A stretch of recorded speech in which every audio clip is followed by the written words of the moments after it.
তো good morning. আজকে সকাল থেকে একদম ভিডিও করতেই পারিনি, এত ব্যস্ত। আর কি বলবো, তার মধ্যে শরীরটা আমার বেশ খারাপ। নিজে সারাশি নিজে চিনতে পারছি না, ভাবছি এটা কি, কোথা থেকে আসলো।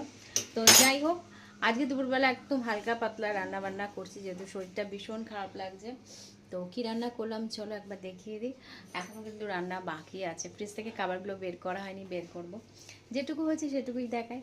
আর একটু চা খাবো, একটু চা না খেলে হবে না। চলো। শাশুড়ি মা আমাকে অভিযোগ করছে, আমার শখের কাজ আমার বৌমা ভেঙে দিয়েছে। গাছ নাকি ভেঙে গেছে। তো যাই হোক, গাছ ভেঙেছে না কি হয়েছে আমাকে দেখতে যেতে হবে ওখানে। দেখো, চলো যাচ্ছি, চলো চলো চলো চলো। এদিকে আবার রান্না বান্না হালকা হয়েছে, কিছুটা হয়েছে, সব দেখাবো। দেখি কি হয়েছে। এই যে সকালবেলা উঠে গাছের এইগুলো কি, এইগুলো পড়ে যাচ্ছে, দেখো এগুলো পড়ে যাচ্ছে। বয়স হয়ে গেছে, বয়স হয়েছে, সেটাই বয়স হয়ে গেছে।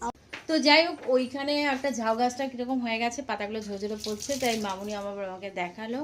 তো ভিডিওটা যেহেতু আমি বড় করবো না বলে আরো চলে আসলাম রান্নাঘরে। দেখো কি রান্না বান্না করলাম, চলো এক ঝলক দেখিয়ে দিই। এখানে করেছি একদম গরম গরম ভাতটা নিয়ে আমি ভীষণ চিন্তার মধ্যে থাকি। ভাতটাকে আমি ঢেলে রাখতে হবে। আর এখানে করে নিয়েছি এক বাটি গোল গোল করে আলু ভাজা, বর মশাইয়ের জন্য, আমি একটু খাবো। আর এখানে করে নিয়েছি একদম দেখো পোস্তর বড়া, যেহেতু আজকে নিরামিষ খাবো, তো ওই জন্য ডাল, আলু ভাজা, পোস্তর বড়া এইসব চলবে। আর দেখি সময় পেলে একটু চাটনি করব, এটা করে নিয়েছি। এটা বরমশাই, আর একটা ছোট্ট আছে, যদি খাই ভালো, নাহলে থাকবে।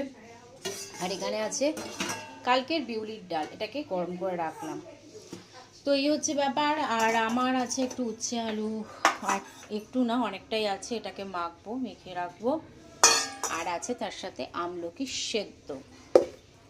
তো আজকেও বরমশাইকে নিরামিষ দেবো, তখন খুলতে পারছি না। চলো, এখন যে ব্যাপারটা হয়েছে, একটু চা খেতে হবে, চা না খেলে না সেটা ভীষণ কেমন করছে। যাই হোক, তো চলো এখনকার মতন ভিডিওটাকে এন্ড করি। ভিডিওটা ভালো লাগলে প্লিজ একটা লাইক করো, কমেন্ট করো, শেয়ার করো, আর সাবস্ক্রাইব করতে ভুলো না। চলো এখনকার মতন টাটা।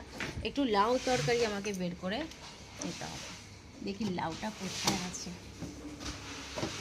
এই যে একটু লাউ, অল্প করে একটু লাউ নেব, তাহলে আমার দুপুরে খাওয়াটা সুন্দরভাবে কমপ্লিট হবে। এই যে চলো এখনকার মতন টাটা।